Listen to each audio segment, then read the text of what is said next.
Assalamualaikum warahmatullahi wabarakatuh. Waalaikumsalam. Waalaikumsalam warahmatullahi wabarakatuh. Selamat semuanya.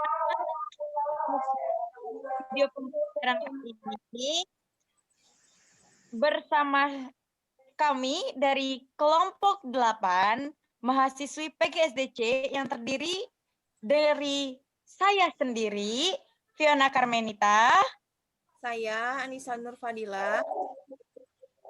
Saya Eriska. Dan saya Hopipa Silviani. Dan saya Alda Hanafia. Saya Lisda Yulianti. Saya Nurhaliza Rangkuti. Saya Rani Lailasari. Saya Rasika Tarena. Saya Ana Syafira. Nah, di sini kami akan mempresentasikan tentang pendidikan adab bertauhid dalam berkeluarga. Nah, yang pertama itu akan dijelaskan oleh teman kami, Rani Lailasari. Kepada Rani Lailasari, dipersilahkan. Terima kasih. Saya akan menjelaskan tentang proses pembentukan keluarga dalam Islam dan hukumnya. Dalam Islam, keluarga memiliki sebuah arsip penting di mana keluarga merupakan bagian dari masyarakat Islam. Dan dalam keluargalah seseorang belajar mengenal Islam sejak kecil. Islam sendiri memandang keluarga sebagai tempat fitrah yang sesuai dengan keinginan Allah bagi kehidupan manusia sejak keberadaan khalifah. Manusia secara individu itu tidak melakukan segalanya secara sendiri, sehingga dengan adanya keluarga ini mampu memenuhi segala kebutuhannya. Fitrah kebutuhan manusia mengajaknya untuk berkeluarga sehingga mencapai kerindangan dalam tabiat kehidupannya.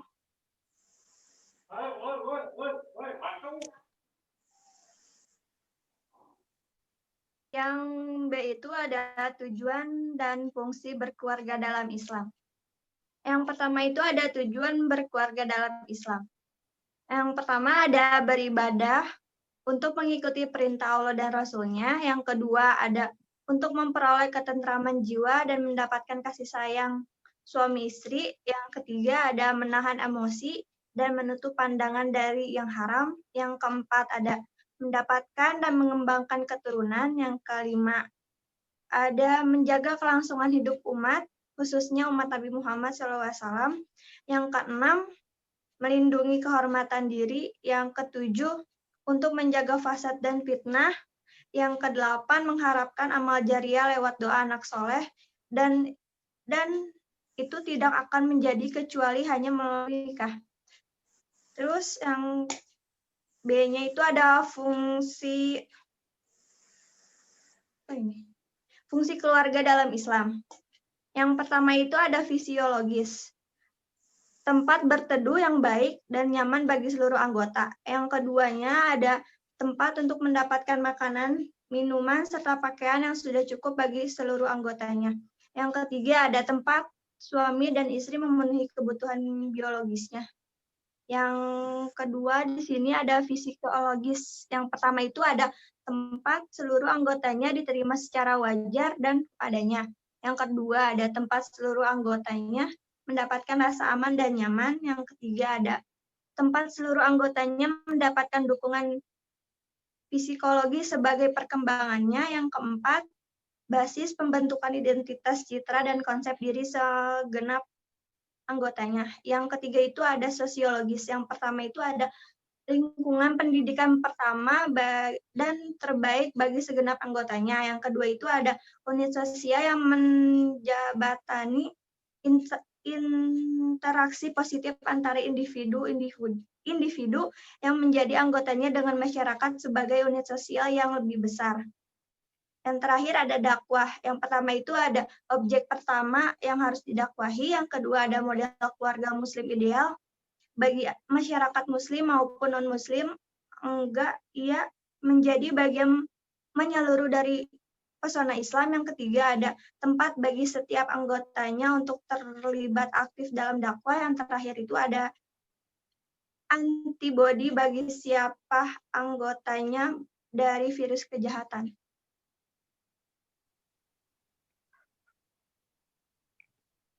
Yang ketiga ada kedudukan keluarga dalam Islam. Keluarga menurut konsepsi Islam menguak penggabungan fitrah antara dua jenis kelamin, namun bukannya untuk menggabungkan antara sembarang pria dan sembarang wanita dalam wadah perjinahan layaknya hewan, melainkan untuk mengarahkan penggabungan tersebut ke arah pembentukan keluarga dan rumah tangga. Sehingga dapat dikatakan bahwa keluarga dalam Islam adalah sistem alamiah dan berbasis fitrah yang bersumber dari pangkal pembentukan manusia dan berjalan menurut cara Islam dalam mentautkan sistem yang digabungnya untuk manusia dan seluruh alam semesta. Keluarga juga merupakan tempat pengasuhan alami yang melindungi serta merawat anak mulai dari awal ia tumbuh, serta mengembangkan fisik, akal, dan spiritualnya. Dalam naungan keluarga, perasaan, cinta, empati, dan solidaritas terpadu dan menyatu dalam anggota-anggota di dalamnya. Next. Selanjutnya ada hak dan kewajiban dalam keluarga. Adapun contoh dan kewajiban dalam keluarga sebagai berikut. Yang pertama, mendapatkan kasih sayang dari anggota keluarga. Kedua, menerima nafkah baik dengan bentuk sandang, pangan, maupun papan. Yang ketiga, terhindar dari kekerasan rumah tangga. Yang keempat, mentaati peraturan yang berlaku di keluarga. Yang kelima, menghormati hak setiap anggota keluarga. Dan yang terakhir, memuliakan dan menghargai kedua orang tua.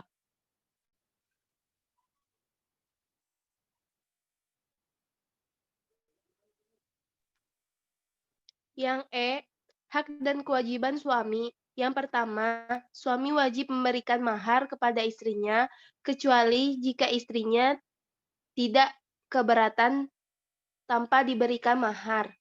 Yang kedua, suami wajib menyayangi istrinya. Apabila suami tidak senang terhadap salah satu karakter istrinya, hendaknya dia melihat karakter yang lain. Karena setiap manusia diciptakan dengan kelebihan dan kekurangan. Yang ketiga, suami harus menjadi imam yang baik bagi istrinya, memperlakukannya dengan baik, dan memenuhi kebutuhannya dan menjaga kehormatannya. Yang F, hak dan kewajiban istri. Hak istri mendapatkan mahar. Itu hukumnya wajib.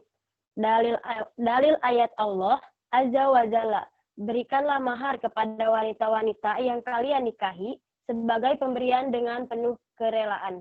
An-Nisa ayat 4. Terus yang kedua, mendapat nafkah dan pakaian. Dan kewajiban bagi seorang ayah untuk memberikan nafkah dan pakaian kepada para ibu dengan cara yang makruf.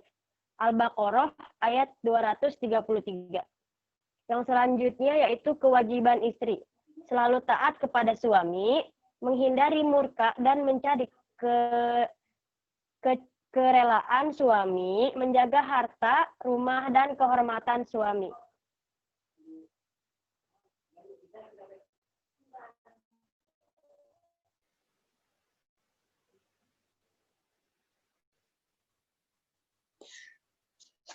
Hak dan kewajiban bersama antara suami dan istri.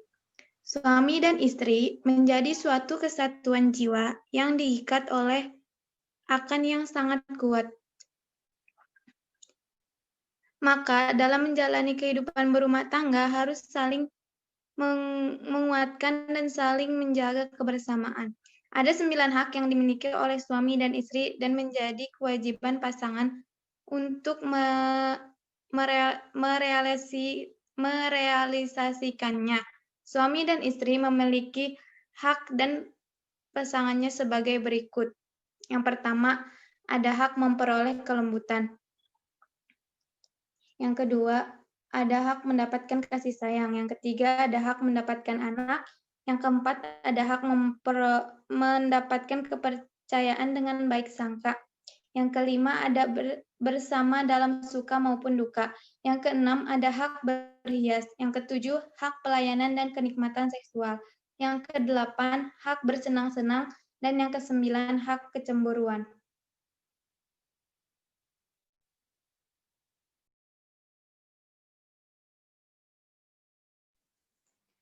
Hak. Hak dan kewajiban anak. Anak memiliki hak yang harus dipenuhi oleh orang tuanya itu sebagai berikut. 1. Memilih ibu. 2. Memohon perlindungan kepada Allah Subhanahu wa taala dari setan sebelum bersentuh. 3. Janin dalam perut ibu. 4. Azan pada telinga kanan dan iqomat pada telinga kiri. 5. Mentahnik anak. 6. Akikah, mencukur rambut bayi dan memberi nama anak dengan nama terbaik. 7. Menyusui. 8. Khitanan. 9. Nafkah. 10. Hadanah, mengasuh anak. 11. Adil antara anak-anak. 12. Memberikan pendidikan yang baik dalam hal akhlak maupun dalam hal ibadah. 13. Pelatih mereka untuk mengerjakan sholat sejak kecil. 14. Harta warisan.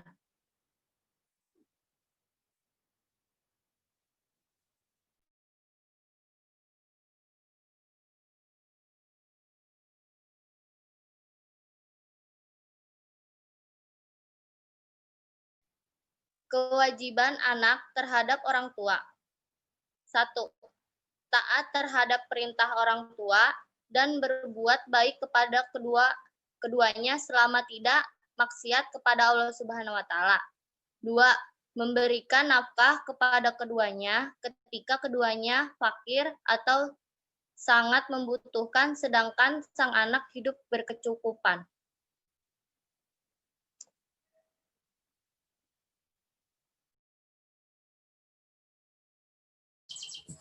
Selanjutnya yaitu adab keluarga dalam Islam.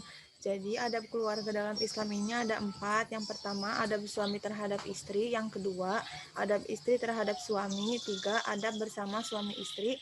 4. Adab anak terhadap orang tua. Bersumber dari kitab Kaifa Nurabi Auladana. Yang pertama, adab suami terhadap istri. Jadi di antara kewajiban suami terhadap istri ialah membayar mahar, memberi nafkah, makan, pakaian, tempat tinggal, menggaulinya dengan baik, dan berlaku adil jika beristri lebih dari 1. Selain itu masih ada juga beberapa adab suami terhadap istri, yaitu suami dilarang berlaku kasar terhadap istrinya, suami wajib selalu memberikan pengertian, bimbingan agama kepada istrinya, dan menyuruhnya untuk selalu taat kepada Allah dan Rasul-Nya.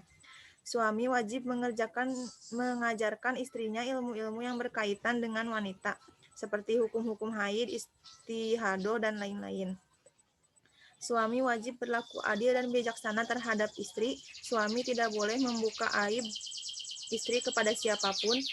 Apabila istri tidak menaati suami atau durhaka kepada suami, maka suami wajib mendidiknya dan membawanya kepada ketaatan walaupun secara paksa.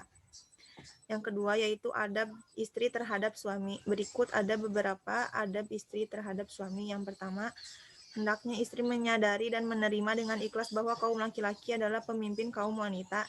Yang kedua, hendaknya istri menyadari bahwa hak kedudukan suami setingkat lebih tinggi daripada istri. Yang ketiga, yang sangat penting bagi istri adalah ridho suami. Istri yang meninggal dunia dalam keridhaan suaminya akan masuk surga. Selanjutnya ada adab bersama suami istri. Ada 3 adab bersama suami istri. Yang pertama, suami istri hendaknya saling menumbuhkan suasana mawaddah dan warohmah. Yang kedua, hendaknya saling mempercayai dan memahami sifat masing-masing pasangannya. Yang ketiga, hendaknya menghiasi dengan pergaulan yang harmonis. Hendaknya saling menasihati dalam kebaikan. Yang keempat, ada adab anak terhadap orang tua. Yang pertama, berbicaralah kedua orang tuamu dengan adab dan janganlah mengucapkan kepada mereka. Jangan hardik mereka, berucaplah kepada mereka dengan ucapan yang mulia. Yang kedua, selalu taati mereka berdua di dalam perkara selain maksiat, dan tidak ada ketaatan kepada makhluk di dalam bermaksiat kepada Sang Khalik. Yang ketiga, lemah lembutlah kepada kedua orang tuamu, janganlah bermuka masam serta memandang mereka dengan pandangan yang sinis. Yang keempat, jagalah nama baik, kemuliaan, serta harta mereka. Janganlah engkau mengambil sesuatu tanpa seizin mereka.